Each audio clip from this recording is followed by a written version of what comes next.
माननीय अध्यक्ष जी, कल भी और आज भी मेरे साथी नित्यानंद राय जी ने गृह विभाग की ओर से एक अधिकृत लिखित स्थिति के बारे में ब्यौरा इस सदन के पटल पर रखा है, परंतु आज डिस्कशन में कुछ मुद्दे खड़े हुए हैं।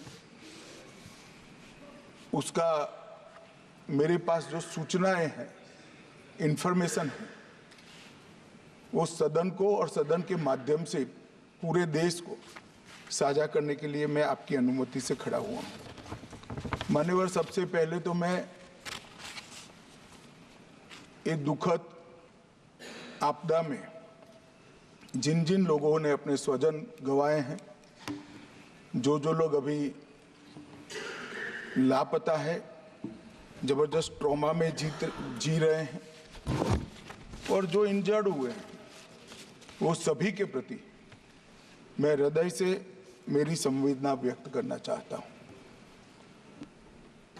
अध्यक्ष महोदय, एक बात मैं सबसे पहले स्पष्ट कर देना चाहता हूं कि आपदा के इस समय में चाहे भारत सरकार हो, चाहे पॉलिटिकल पार्टीज हो, समय है केरल की सरकार और केरल की जनता और विशेषकर वायनाड के लोगों के साथ चट्टान की तरह खड़ा रहने का। और इसमें नरेंद्र मोदी सरकार कटिबद्ध है और मैं इस सदन के माध्यम से केरल की जनता और वायनाड की जनता से कहना चाहता हूं कि हर संभव मदद और हर संभव प्रयास भारत सरकार की ओर से बचाने के लिए, रिलीफ के लिए और रिहैबिलिटेशन के लिए किया जाएगा। मान्यवर, जब वेणुगोपाल जी ने बात शुरू की तब मेरा राज्यसभा में कोटेशन था, वो यहाँ रखा हूँ। उन्होंने कोट कहा कि मैंने राज्यसभा में ऐसा कहा। फिर उन्होंने कहा अर्ली वार्निंग सिस्टम इस देश में होनी चाहिए। मैं सिर्फ आपके माध्यम से पूरे देश की जनता को बताना चाहता हूं, इस देश में दुनिया के सबसे आधुनिक अर्ली वार्निंग सिस्टम यहां स्थापित किए गए हैं 2014 के बाद। मान्यवर, दुनिया में बहुत कम देश है जो 7 दिन पहले आपदा का आकलन सार्वजनिक करते हैं, पूर्वानुमान सार्वजनिक करते हैं। भारत वो चंद 4-5 देशों में है जो 7 दिन के पहले पूर्वानुमान साझा करता है। कई सारे देश, ज्यादातर देश, मोर देन 90% देश 3 दिन के पूर्व में ये आकलन को साझा नहीं कर सकते हैं। हम 7 दिन पूर्व 2023 से सारे आकलन देश की जनता और देश की राज्य सरकार के लिए साझा करते हैं। साइक्लोन का भी अर्ली वार्निंग सिस्टम है, कोल्ड वेव का भी है, हीट वेव का भी है, बिजली का भी है, सुनामी का भी है, अर्थक्वेक का भी जितनी पॉसिबिलिटी है उतना है, फ्लड्स का है, भूस्खलन का है। कई प्रकार के अर्ली वार्निंग सिस्टम 323 करोड़ और 2000 करोड़ कुल मिलाकर 2300 करोड़ के खर्च से देश की जनता की सुरक्षा के लिए एस्टैब्लिश किए गए हैं। फिर बशीर साहब ने कहा तो क्या हुआ?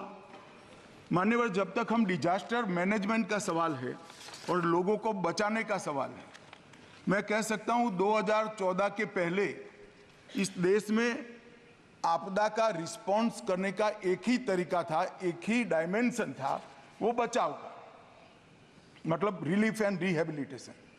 आपदा आने के बाद सबको मदद करो और पुनर्वसन करो। नरेंद्र मोदी आने के बाद, देश के प्रधानमंत्री बनने के बाद, इसमें बचाव का एंगल हुआ कि एडवांस में ही तैयारी ऐसे करो कि जिससे किसी की जान न जाए और जीरो कैजुअलिटी अप्रोच। मानवर, पर्टिकुलर एक किस्से में हमने हर बृहस्पतिवार को हम अगले पखवाड़े का जो पॉसिबल वो इतना सटीक नहीं होता है, मगर पूर्वानुमान देते हैं। 18 जुलाई को ही पूर्वानुमान दिया था कि केरल के पश्चिम तट के क्षेत्र में सामान्य से ज़्यादा वर्षा होगी। फिर 25 जुलाई को उसको स्पेसिफिक कर भारी वर्षा होगी, बहुत भारी वर्षा होगी ये कहा। और फिर 23 जुलाई को अति भारी वर्षा होगी, 20 mm से ज़्यादा वर्षा होगी ये भी कहा, और इससे भी ज़्यादा हो सकती है। 23 तारीख को ही एडवांस में क्या किया पूछा गया सदस्यों द्वारा। 23 तारीख को ही हमने 8 NDRF के पूरे दल वहां पर भेज दिए गए। मान्यवर, क्योंकि हमें मालूम था कि 23 तारीख को 30 तारीख के आसपास भूस्खलन होगा या बाढ़ आएगी या बारिश ज़्यादा होगी तो ज़रूरत पड़ सकती है। अब डिजास्टर मैनेजमेंट का हमारे संविधान की स्कीम के तहत 2 हिस्सों में जिम्मेदारी आती है। एक, दुनिया भर की टेक्नोलॉजी को भारत के लोगों के लिए यहाँ लाना, टेक्नोलॉजी का उपयोग करना, टेक्नोलॉजी से सर्जित पूर्वानुमानों का विश्लेषण करना और विश्लेषण कर राज्य सरकारों को और देश की जनता को अलर्ट करना।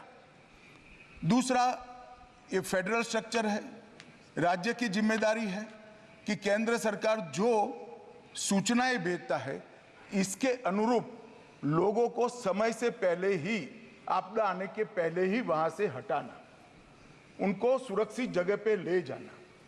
और मान्यवर, मैं कई राज्यों ने ऐसा सफलतापूर्वक करा है। एक जमाने में 2000 के जमाने में केरल में साइक्लोन आया, करीब करीब 10,000 लोग मारे गए थे। परंतु अभी अभी केरल में साइक्लोन आया, सिर्फ एक जान गई क्योंकि 7 दिन पहले सूचना दी गई थी और पूरा इवैक्यूएशन कर लिया गया था, इसलिए सिर्फ एक जान गई। और गुजरात में भी साइक्लोन आया, गुजरात में भी 7 दिन पहले सूचना पहुंच गई थी, पूरा इवैक्यूएशन हो गया। मैं गर्व के साथ कहता हूं, एक भी जान नहीं गई, एक भी पशु भी नहीं मरा है, क्योंकि संपूर्णतः 7 दिन बहुत बड़ा समय होता है। राज्य प्रशासन की जिम्मेदारी है किसको उठाए। मैं कोई किसी पे दोष मढ़ना नहीं चाहता, मैं ये प्रश्न खड़े कर रहे हैं और उनको ऐसा है कि केंद्र सरकार को घेर रहेंगे, इसलिए मैं थोड़ी स्पष्टता कर रहा हूं मान्यवर। और यहां पर कई रिपोर्टों में, अब माननीय हमारे सदस्य के लिए, बेंगलुरु MP के लिए बहुत बड़ा आक्रोश दे दिया कर दिया गया, मगर ये वास्तविकता है कि IIT दिल्ली का इसी साइट के लिए रिपोर्ट दिया गया है कि यहाँ से जो अनधिकृत लोग रहते हैं उनको किसी भी स्कीम के तहत हटाए जाए। इसके बाद 2020 में भी रिपोर्ट दी गई कि इन लोगों को हटाना चाहिए। ये ज्यादा संभावना वाला बाढ़ की और भूस्खलन की ज्यादा संभावना, मगर नहीं हुआ। और 4000 परिवारों को हटाना चाहिए, वो भी इंगित किया गया कि कौन से 4000 परिवारों को कौन सी जगह से हटाना चाहिए। और मान्यवर, मुझे बोलते हुए बड़ा दुख हो रहा है, यही जो दुर्भाग्यवासी लोग हैं जिनके लिए पहले से सूचना 6 साल पहले दी गई है कि इनको हटा लीजिए वरना ये रिस्क में है। अब नहीं हटाया गया, मगर फिर भी जैसे ही सूचना आई, NDRF राज्य में जा सकती है। NDRF को लगाने का काम कलेक्टर के ऑर्डर से ही होता है। जैसे ही कलेक्टर ने सुबह 4 बजे हमें ग्रीन सिग्नल दिया, हम पहुंचे, लोगों को बचाया। सेना पहुंची, इंडियन एयरफोर्स पहुंचा, हेलीकॉप्टर पहुंचा, हमारी CISF की टुकड़ी एक वहां थी, वहां पहुंचा। सेना ने तत्काल एक कच्चा ब्रिज बनाया, उस पर से 1000 लोगों को बाहर निकाला और सैकड़ों लोगों को बचाने का भी काम हुआ है। मगर कुछ दुर्भाग्यशाली लोग थे जिनको हम नहीं बचा पाए। इसका हम सबको नुकसान, हम सबको दर्द भी है, दुख भी है और नुकसान हमें झेलना पड़ा है, उनके परिवारों को भी झेलना पड़ा है। मान्यवर, मेरा एक ही अनुरोध है कि डिजास्टर मैनेजमेंट के मामले में सभी राज्य सरकारें जितनी भी योजनाएं 2014 के बाद बनी है, एक मैं बिल भी लेकर आने वाला हूं, इसी सत्र में लेकर आने वाला हूं, इसमें डिटेल में बताऊंगा। कृपया आप इसका अभ्यास करिए, इसकी अर्ली वार्निंग सिस्टम को कभी कभार वो गलत भी हो सकता है, परंतु फिर भी किसी को हटाने में कोई नुकसान नहीं हटाया और बाढ़ आ गई या भूस्खलन हो गया तो मारे जाते हैं। इसको गंभीरता से लेना चाहिए और स्फूर्ति के साथ इसको करना चाहिए। जहां तक स्फूर्ति का सवाल है, भारत सरकार ने बचाव कार्य में कोई कसर नहीं छोड़ी है। हमारा हर वर्टिकल जो बचाव के लिए बना है, हर वर्टिकल आज वहां मौजूद है, दिन रात काम कर रहे हैं। प्रधानमंत्री जी स्वयं कंट्रोल रूम से सीधी जानकारी दे रहे हैं, मेरा कार्यालय और मैं भी ले रहे हैं। नित्यानंद राय जी हर रोज 4 घंटे वहां पर कंट्रोल रूम में खुद मेरे MOS बैठ रहे हैं और इसका मॉनिटरिंग कर रहे हैं। मैं इतना केरल की जनता को जरूर आश्वस्त करना चाहता हूं कि रिलीफ और रिहेबिलिटेशन के लिए हम कोई कसर नहीं छोड़ेंगे। भारत सरकार इस संकट की घड़ी में केरल सरकार के साथ चट्टान की तरह खड़ी।